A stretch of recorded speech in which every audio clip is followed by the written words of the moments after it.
right. It seems like we are ready to go. Before we begin, I'd like to take a moment to introduce myself. My name is Jeremy Slayton, and I am the Vice President of the Internatus Business Club of New Jersey, also commonly referred to as IBCNJ. And I'm also a senior at the Bergen County Academies in the Academy for Business and Finance. On behalf of our partners and other affiliates, I'd like to welcome everyone here today to our supply chain management event with Miss Sandra MacQuillan, who is the Chief Supply Chain Officer at Mondelēz International. Before we begin, I'd like to discuss a couple of things. If you have any questions throughout the duration of the event, please wait until the end of the session, and we are going to have our audience Q&A. Also, for those of you who might be tuning into the online recorded version, we want to let you know that the Internatus Business Club, or IBC, is a national non-for-profit collection of business clubs consisting of emerging student leaders with the common goal of providing value to society. IBC members have access to selective networking events, workshops, and quarterly business forums, as well as internships at select partners across the country, as well as community initiatives. For more information, feel free to check out internatus.org. So without further ado, I'd like to introduce Ms. MacQuillan, or I'd like to allow her to introduce herself and tell us more about Mondelēz International. So Ms. MacQuillan, you can begin. Yeah, thank you. Thanks, Jeremy, and hello, everybody. Please call me Sandra. Miss MacQuillan makes me sound either like a school teacher or that I'm really old. And I may be really old, but I'm not a school teacher. So please, it's just Sandra.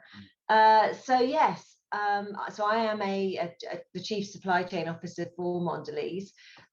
What does that mean? Well, that means that I look after really everything that goes from the shelf back to the supplier. So procurement, manufacturing, logistics, customer service, safety, quality, sustainability, compliance, and competence and capability of the people who work in the organization. So pretty far-reaching job, wonderful job. I feel very privileged to be in the position where I get to do that anyway, because I think it is a privilege to be responsible for what the raw materials that comes in, converting them into something that the consumer wants to buy, and making sure it gets to the consumer from a safety, quality, service, cost, cash point of view, in terms of how we impact both the P&L and the lives of our consumers. So I'm really, really very happy to be, and very privileged to be in this role. You can see on this chart, I did the same in Kimberly-Clark, and there I actually started and created their first ever supply chain. So Kimberly-Clark's 150 years old nearly, and basically they had never had a supply chain officer or a supply chain function with things having to connect together. They'd never had that before in their history. So I was the first one. It's hard to get new stuff in, but eventually you can get there.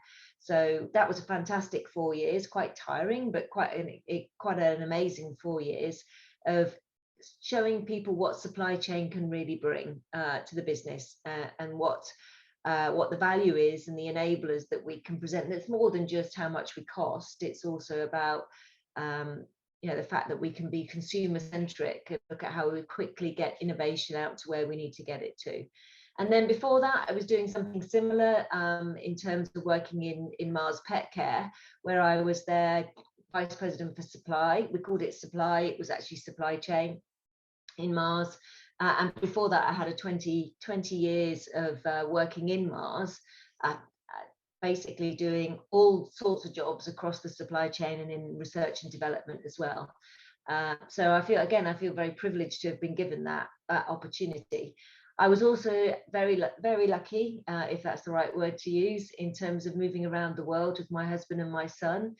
We've lived in 6 or 7 different countries with Mars, obviously moving to America with Kimberly-Clark, because that's where the global head office is, and also staying here now, but looking at, working out of Chicago rather than Atlanta in terms of what we do for Mondelēz. So we've been a family who've had an adventure, basically would probably be what I would call us, and a family that's made the most of everything that's come along our way, really. If we've been up for it, we've done it. But that's me. I'm married. I'm married for 29 years. I have a son who's 19, who's actually studying at Emory University in the States, and has left home, obviously. And I'm very passionate about people. I'm very passionate about sport. I'm very passionate about most things that I get involved in that I really enjoy. So that's me, Jeremy.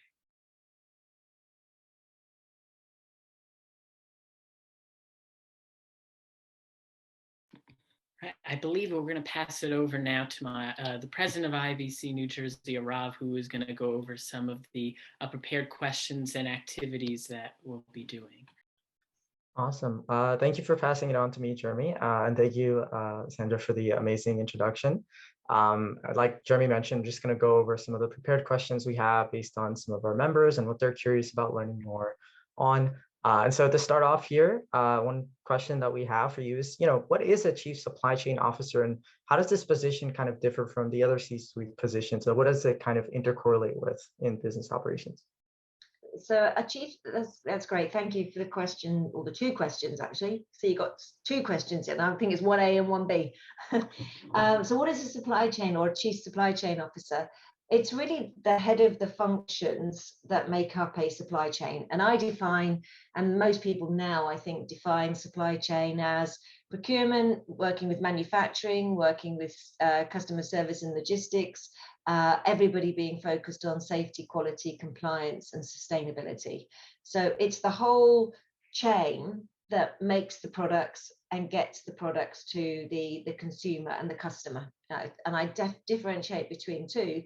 So a customer would be someone like Walmart or Tesco's, if you're listening in the UK, or or somebody in terms of Loblaws in Canada, this kind of stuff. Or over to more local brands in terms of mom and pop stores in other parts of the world, like Latin America and EMEA, right the way through. And the consumer would be the person who's you and me, who's at home eating the product that we've bought from the customer. So that's what a supply chain officer is. We're responsible for creating the strategic direction for the company. It's for the supply chain, and we're also responsible for the talent that comes into that, and also for the operating model and the operation deliverables that come out of that. And how does it differ from other C-suite positions? Well, apart from the CEO, I think it has the most number of people reporting into it. So in Mondelez, we have about 85,000 people. And in supply chain, there's 48,000. So we have the majority of the people. The rest is split, a significant amount in sales, obviously, but the rest is split across the other functions that are in the company. So that's a difference in that we touch and influence many more people than that, than standard. I think some of the other jobs that are there.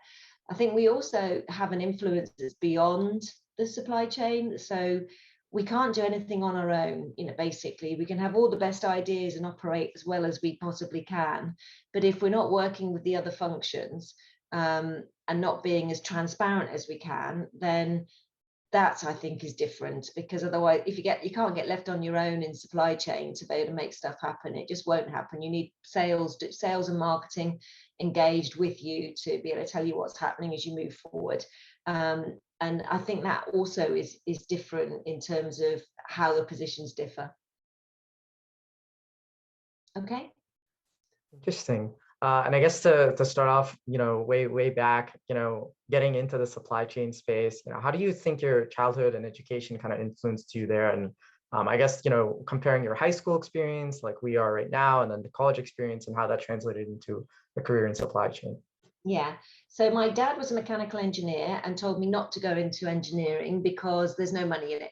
So of course, I then went into mechanical engineering. So I'd spent many years with him in his, I don't know if it translates, but he's in his shed. So it's like I don't know if you have them over in America, but it's basically a room where you go and make stuff, yourself by hand. And as an engineer, he would do all sorts of different things. Some worked, some didn't, but I was always at his side really enjoying watching how things are made. And I do love creating things and making it happen, you know, in terms of what we can do as people. So that, I think, educated me, or certainly influenced me a lot through my dad.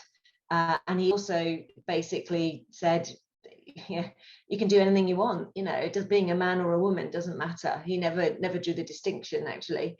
So I never even thought about it when I went into it. And when I went into education at university, which would be the equivalent of college here, I was one of only 3 women with in a class of about 110, and the rest were all male at that stage. But it was a long time ago, and thankfully the dynamics have changed. But that was what really influenced me, and I liked maths and chemistry and physics and more science-based stuff than I mean, I liked English too, but you know, I was more on the side of scientific stuff than I was on the side of literary, you know, although I did do both sides of things, but it pulled me more on the science. And what was my high school experience like? It was fun. We moved quite a bit actually in that, so that was quite tough, leaving some friends behind a couple of times, and probably at key points in my life that's hard. If any of you have done that before, you know, you build relationships as you get, you know, especially when you're younger, you build this sort of safety net of relationships, and you have to lose them or move. And when we're younger, we don't have the capability to travel and see each other, but I still stay in contact with some of my high school people. In fact, I'm seeing some at Christmas actually when we go back to the UK. So whilst it was difficult and you sort of amass people on the way if you move a bit, but it was really quite good. I would say not all good, because you know, sometimes people aren't as nice as they need to be, and you know, you can get bullied and stuff like that at school just for being a little bit different. But it was educational, as it should be, both from the dynamics of being more social and the dynamics of education itself. College was the same. College, I went into a place where there were already people who knew each other very well, because we moved just as I finished my high school. And college for me was 16 to 18, which is different than you guys. And that was, I had 2 years of finding new friends, and I have some really good friends from those 2 years, because then we were 16, 17, 18, and then I went to university, which is your college, 18, and I have again some really good friends. It was hard work because it was science based and it was mechanical engineering, but it was really good fun, and I grew up a lot there and lived with friends. You know, we went out of dorms or out of off campus, and we lived in houses that we were very looking after each other in. So you learn the value of friends, which you know, almost to the point where they're family. Definitely see how that's fascinating, connecting your educational background to now your professional experiences. And I guess, you know, being a supply chain executive now in multiple different firms, how would you say your positions have differed? And, you know, speaking more of current events, how do you think your position has been affected by COVID-19 and the global pandemic? Okay, you guys are very good at getting several questions into one question. I must just say that. So yes, I have been a supply chain executive at multiple different firms. And how have they differed? Well, Mars is a private company, so less pressure on the deliverables in the moment, because you don't have the P&L, you don't have the outside investors, the shareholders that you have to worry about so much. Although it wasn't an easy, we still had to meet our P&L commitments in a private company. But that was a wonderful place to grow up and to learn more about, and the dynamics of working with people was really good actually. But it was different. It was private. It was actually quite interesting because it was private and family held, and I knew the family, you know, basically you were part of a family. So when I left, that was a bit of a like, whoa, hang on a minute, you know, you're leaving the family sort of stuff. And that was quite interesting to do too, because you know, the feeling of loss when I left the family was quite interesting for me as an ex-associate, which is what we called ourselves, they still call themselves in Mars. but I still meet up. I was actually in Chicago O'Hare Airport last week and just bumped into one of the guys who I used to work with in Mars, and it was just like we'd never left. So there's some really strong bonds there. But the position was privately held, not publicly held, which is a huge difference. If you get the chance to go and work in a private company than a public one, I would say it's worth it, because you just feel the differences there, and the pressures are very different too. In Kimberly-Clark, gosh, I was setting up something that I'm not sure everybody wanted, to be honest. So I was brought in to set up the supply chain, and I don't think everybody wanted that to happen, because it was a very localized business unit type of dynamic, and some people wanted the central connectivity and leadership and view, and how can we get more out of what we've got, and others didn't. So that was a really interesting one, of trying to persuade people or just call people out on, are you in it or aren't you? And this has been a request from the board, so it's not like I've come in just to be a pain. This is something that we need to do. So that was really different, setting something up from scratch and dealing with the dynamics of people feeling that were they losing something or gaining something. I think that was something that was a big education for me on the dynamics of people. And then in Mondelez, well, Mondelez is probably a mix of, they've all got great values, all three of the companies. And it was a bit like I was coming home a little bit, because obviously I'd worked in the confectionery business in Mars, and then so snack food, and all the food that we eat to snack on, and then moved into paper products, and then I came back to empowering people to snack right, which is what we're looking to do as Mondelez.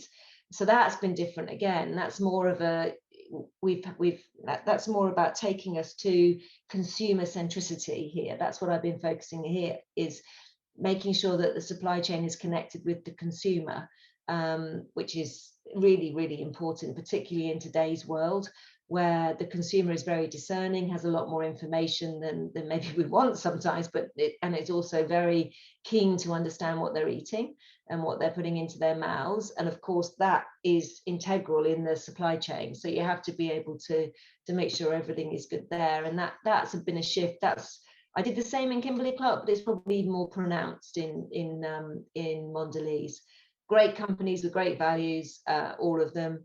And I loved all my time there, actually. And it just felt right as I moved through to go to these and create something else. So I was creating as I went.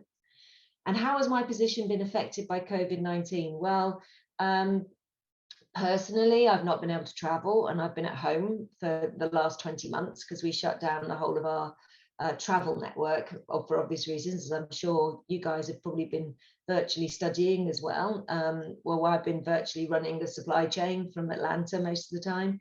I went recently, probably in the last 8 weeks, I've had 3 site visits, which that's been it in the last 20 months. So that's been quite difficult. That's affected me personally.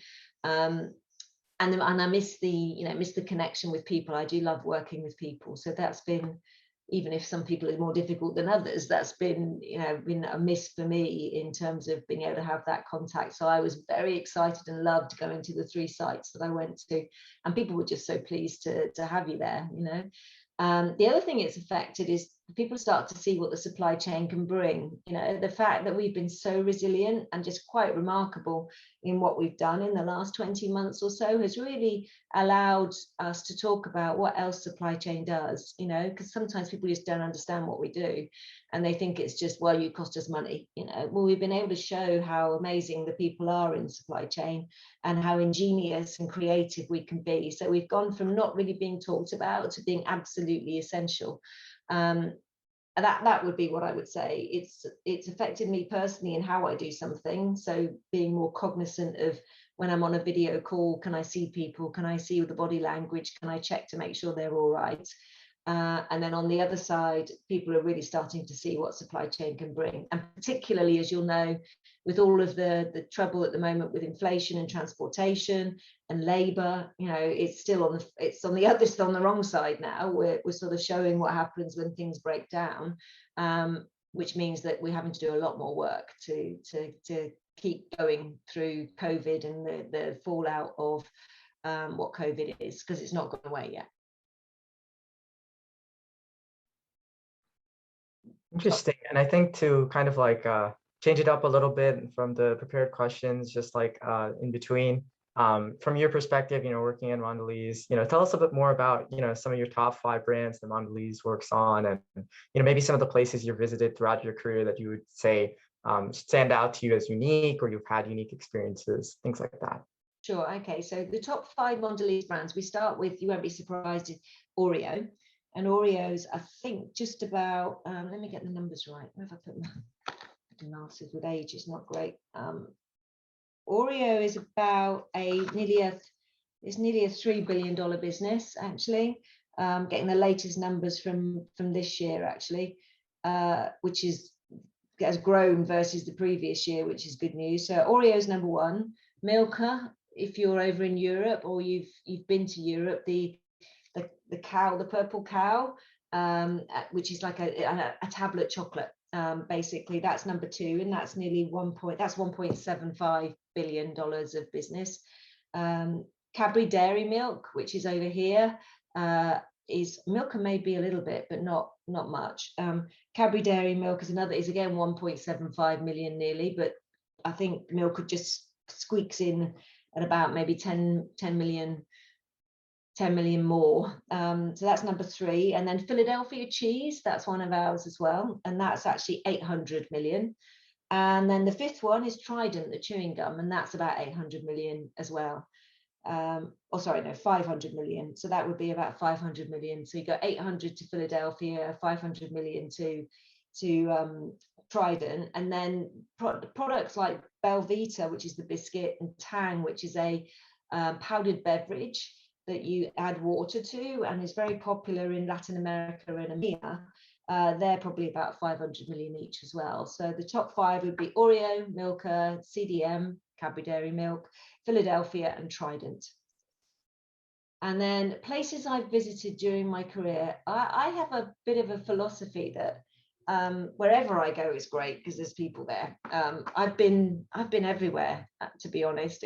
I wouldn't call out one place. I've been so lucky. I've gone from Australia, New Zealand, to right the way across the world to Argentina, up, just pretty much all of the countries not all of them, but pretty much all of them in Latin America, through North America, China, not North America, which obviously includes Canada. I've done pretty much all of Europe. There's not many, including, and I lived in Russia. And so basically I've lived in the UK, I've lived in the Czech Republic, which is where I gave birth to our son, Jack. Then we moved to Russia, lived in Russia. And then from Russia, we went to the Middle East. And then from the Middle East, we went and lived in Belgium. And then from Belgium, we went to live in the US, in Georgia. So we've pretty much lived everywhere. I've spent time across Asia, pretty much in Malaysia, the Philippines. I've spent time in Singapore, obviously, Australia, New Zealand, as I said, Japan. I've been incredibly lucky, actually, and I've enjoyed it. Thailand, all these places that are just, everything is different. So, and even Europe is different. I know I'm UK, but UK is not the same as, or the Brits are not the same as the French, and the French are not the same as the Germans. So I always view it as an experience to learn something in wherever I go. So I wouldn't call out one. I would just say everywhere I go, I seem to learn and see great people. Very interesting. And I guess to tie up all the prepared questions we have thus far, as high school students, most of us ambitious to go into one sector of business or another, what is, if you could give one piece of advice from your career coming up to your career now, what is one piece of advice you would give us in order to kind of give us a better perspective on life and business? And it's the same advice I would give my son, actually, as he moved out of high school and into university. You can do whatever you want to do. You're in high school, you're doing well in high school, you can go and do whatever you want to do. You're going to need to work at it, probably, unless you're a genius, because everybody needs to sort of work at it.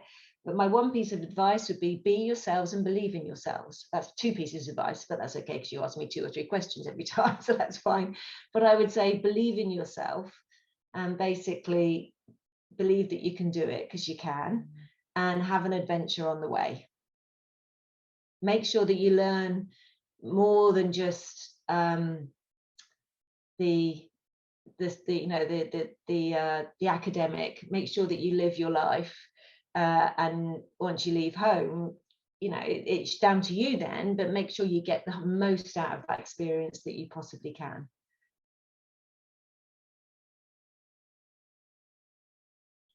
All right, so I'll pass it on to Jeremy, who will kind of start things off with the Q&A. Thank you once again for answering those prepared questions. No problem. And go through the process there. I can't see any of you, actually. Is there any way that I can see you? I feel like I'm talking to myself. I don't know if that's it maybe can you see everyone now? Nope. Would that help? Nope. I'm not sure. Okay. Does anybody know what might be going on? There we go. Maybe if I try and change mine and see what happens. Let's keep going, otherwise that wouldn't be very helpful. All right. Okay, so we will now open it up for our audience. If you have a question, feel free, unmute, and ask away to Sandra.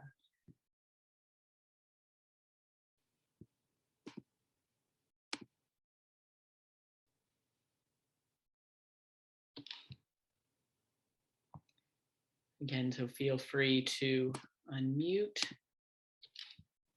All right. If not, I did receive a question here in the chat. I know you were kind of talking about this earlier, but one of the members asked, how difficult was it to make an entirely new supply chain for Kimberly-Clark, especially because, as you were saying, that the business was in operation for over 150 years? How difficult was it? Was that? Yeah. Intellectually, it was quite straightforward, because if people don't know what a supply chain is and you've operated one for years, it's quite easy to explain, and then you can set the direction forward and you can set the metrics that people need to measure, and then you can help them with the ways of working of how to get there. So that in itself intellectually is pretty, in theory it's actually quite straightforward for me anyway, having lived and breathed for 30 odd years in this space. The difficult bit is the culture, and I think that's the same for everything. If you go into companies, they say culture will eat strategy for breakfast, and it does. If the culture isn't ready for it, or if people don't believe in it, which is also the culture, then that becomes a blocker to what you want to do. So the difficult bit was some people were up for it and some people weren't, and in some companies people aren't transparent, about how they feel. I'm used to being very transparent and authentic and honest about what's going on in a respectful way. But actually, some people don't either have the know-how or even the courage to be able to say what they really think, and so then they can operate in a less helpful way, if that's the right way to put it. So that's quite difficult then, trying to find out where the people who don't want to do it are when they don't want to tell you who they are. So you can't really have the conversations that you want to have. So that was hard, and I think it's more culture that is the issue when you're coming to do that versus the theory and the intellectualization of what you want to do. All right, so I did just receive another question from a member who's actually in their car, so they're not able to unmute. So they ask, I am curious as to what your favorite project has been at any of your companies. Yeah, there was a project I did many years ago, and this is when I was a plant manager, and I basically we had to do a turnaround. The team and I had to do a turnaround, and we had 7 or 8 different categories that were all failing in terms of production, and we had to, and it was really failing badly. I mean, just horrifically. The waste and everything else was awful. So we had to turn that around as a group of, there would have been 10, probably 12, 14 of us, and we had to all get together and turn that around. And we did it pretty quickly. And that was probably not my favorite. That was my first experience of really bringing people together to transform something. And I was so proud of what we all did, because everybody said it was impossible. And I think that was the start then of every other project being, you know, something that was almost impossible that you had to prove could be done.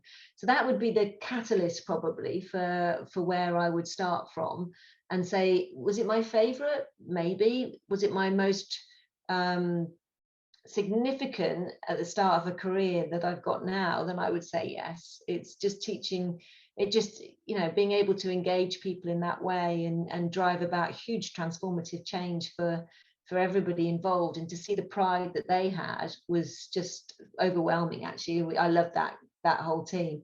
I love every team that I'm in, actually, and I've got a great team now, and I had the same in Kimberly-Clark and the same in Mars, and keep in contact with a lot of them. So it's the same kind of principle, and again, it's back to this having an adventure on the way and learning together. Awesome. So I'll open it up again. If anybody would like to unmute and ask a question, feel free to. I promise I don't bite, honestly. A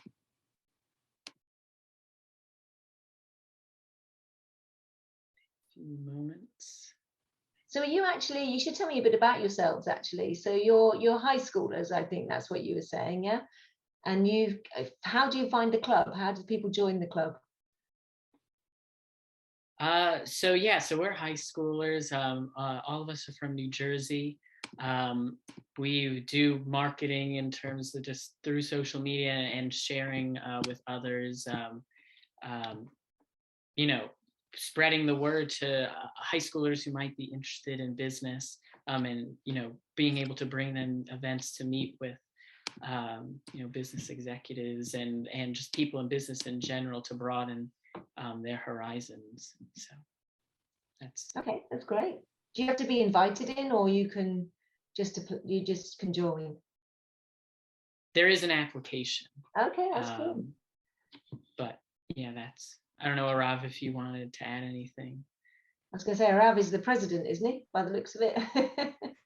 Yeah. So what we're trying to do is we're trying to really kind of bridge the gap between high school students and giving them direct exposure to business executives. What we realized is that as high school students, there are a lot of organizations that are like for us to get exposure in business, but they're very indirect. We're not able to really hear from people that, you know, we want to learn more about. And so we just decided we would do something about it and find speakers who would be interested in talking to us. And so, yeah, I mean, from there, we contacted a lot of high schools, contacted a lot of students online to see if they would be interested through social media, and then contacted speakers accordingly through other avenues like LinkedIn, and kind of founded IBC through that way. That's great. Well done. See, that's an adventure in itself. Definitely. But we'll open it up again if any of the members have questions. Yeah, I have a question. What do you think are good qualities for a supply chain leader? Hi, Mia. So I think by the time you're a supply chain leader, then you've shown your technical skills. And then I come back to, so I think you need to know what you're doing. Of course, you need to know what you're doing and hopefully get enough experience in 2 out of at least 3 of the major functions within the organization. So I was lucky I had experience in all of them, and also R&D, but that was probably because I chose to move around the world. And so that's that. But I think 2 out of 3 is fine, because the other ones, you just have the right people running it. So technically there's a piece. I think the bigger thing is, if you think about it, as I was saying at the beginning, the supply chain has more people than any other function. So you also need to be good with people. I think you need to be open and authentic with them. So you need to, you know, you don't want to do the rah, rah, rah and everybody feel good. Yes, you do, but you also want to be able to say, this just isn't working either. So how do we make it work, you know? So I think having good EQ as well as good IQ is really important.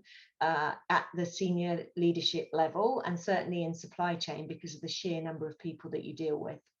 So going around a factory and not saying hello to people, which I see some people do, is not good, because the people standing in the factory are human beings just like me, and they just want to go hello and they want to know that they're important. So I think that piece of our probably undercalled in leadership, that piece is really important. You can be as intelligent as you want to be, but if you're not connected and capable with people, then I don't think you'll be at the top of the game on supply chain.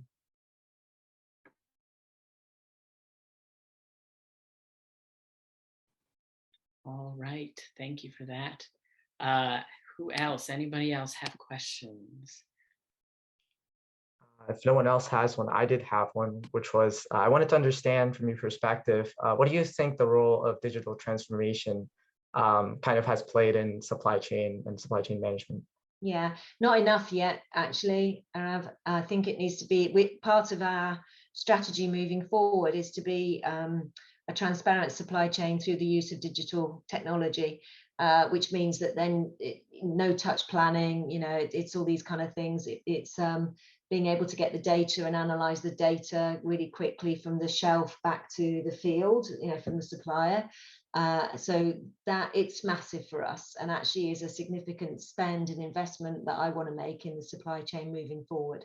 So I don't know how we do it without digital transformation. Thank you. We still have a few more minutes, so if anybody has any other questions for Sandra, feel free to unmute and ask. I have one. I was wondering, how much did high school or college prepare you for your career? That's a really good question. I think moving between them prepared me for my career. And I think moving the number of times I did in high school made moving not such a big deal for me, whereas, and so therefore when I went out into the big wide world, I could move again without too much. My husband was the same. He left home to go to university at 18. He lived in Belfast in Northern Ireland, and that was at the time of all the troubles that were going on there, which is well before your time, but you probably would have heard about all the difficulties in Belfast. So he was also used to living away from home and traveling, and my son knew nothing else. So he's born in the Czech Republic, and he just had to come with this sort of stuff. I think that prepared that moving in high school, moving 2 or 3 times in high school, and I could take high school up to 18, meant I was pretty much okay with being able to take a big deep breath and jump. But it did feel sometimes like a huge, great big gulp of air, because it's quite nerve-wracking, as I'm sure you know, starting somewhere new and making new friends and hoping you're not the oddball and you can fit in, which at the ages that we're talking about, it's hard. It's hard work, because especially if you're new, people tend to view you with a little bit of suspicion. So I think it made me more resilient, which is good, because the world is not an easy place to operate in. It didn't make me probably less sensitive, because I'm quite a I like people, so I don't really want to not get on with people. But sometimes that's just, at this stage, not everybody's going to love you. Some people are just not going to like you, and that's just how it works. So you get more resilient to that as well. So I think that's what it did for me. And then going to college, like I say, I was in a situation where I was only one of 3 women in a 100+ group of men.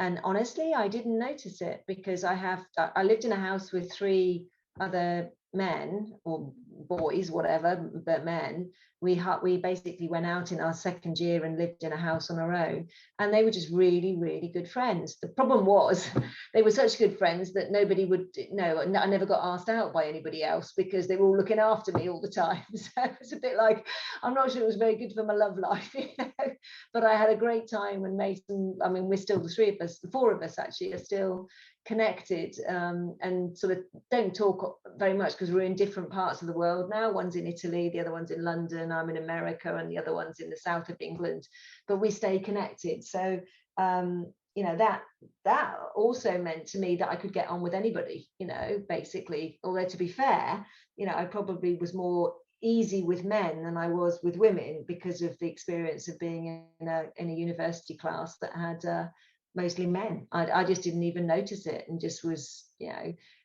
so when I went into the oil industry for the first 4 years. I joined as a graduate and did their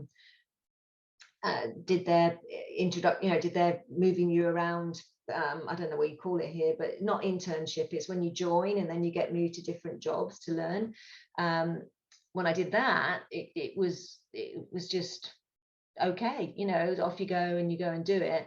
But it was interesting because the oil industry then, it was in the 90s, which you guys won't even know, but it was in the 90s, and that was very sexist. It was really sexist, the oil industry, with and now I look back and go, gosh, I was harassed, and I didn't even sexually harassed, and I didn't even know it, because that's just how life was.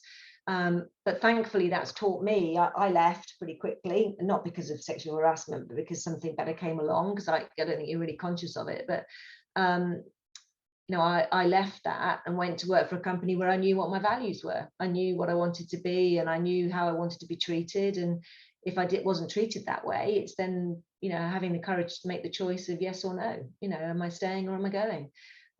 If that helps, there's quite a lot of information in that, but it was a good experience. It was the wrong experience, but it was a good experience in the oil industry. And then moving to Mars was a wonderful experience where I could live my values and be me, and it wasn't that kind of culture at all. So picking and choosing where you go, and the experience you've had before really does feed you into the values and where you want to go in the future. So I think I got to be quite comfortable with whoever I worked with, and then cognizant of what really made me, what I need to be in balance in order to be the best I can.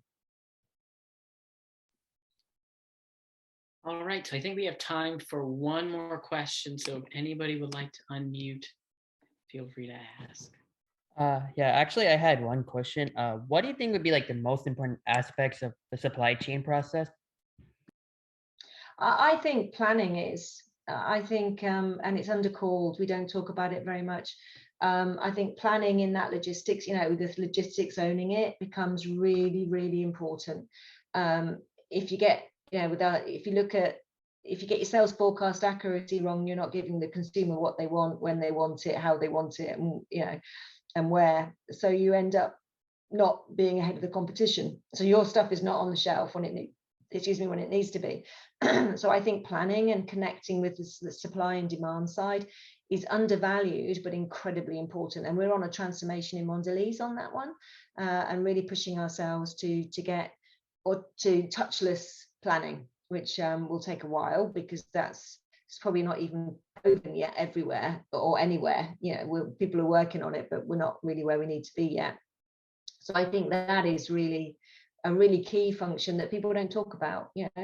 Will it lead you to an aspiring career? It'll take you so far, and then you're going to need to look at where else would I go if I've got this capability. But what you show in planning is a massive level of critical thinking and a massive level of being able to analyze data, and also the logic of what we're trying to do. And if you do it well and you build the relationships across supply and demand, then you're also helping, with the EQ people piece as well. And then it can lead to other things that you would do in logistics, customer service, which is very important, because that's where it sits normally. And then you grow out of that into a wider role. It can take you into manufacturing, because critical thinking, working with people.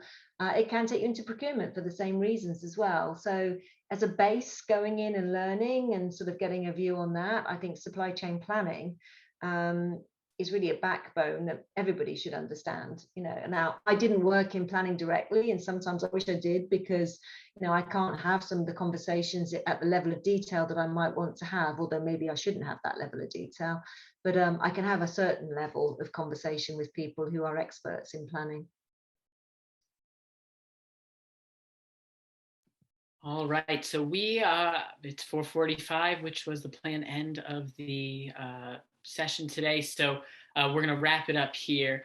For all of our members, more information about our next event will be provided soon via Slack. And again, for those of you who are tuning in online who may be interested in becoming a member of IBC, please check out any of our national chapters at internatus.org/apply. I want to take a moment to thank everybody for coming, and especially our speaker, Sandra MacQuillan, for taking time out of their day to speak for us. I found this to be really interesting and insightful, and I think I can speak on behalf of all our members that we all learned a lot, and it was a very enjoyable experience. So thank you so much, and have a great rest of your day. Thank you. It's been lovely to talk to you all and to meet you virtually. Thank you. Bye. Yes. Nice to meet you. Bye. Nice to meet you too.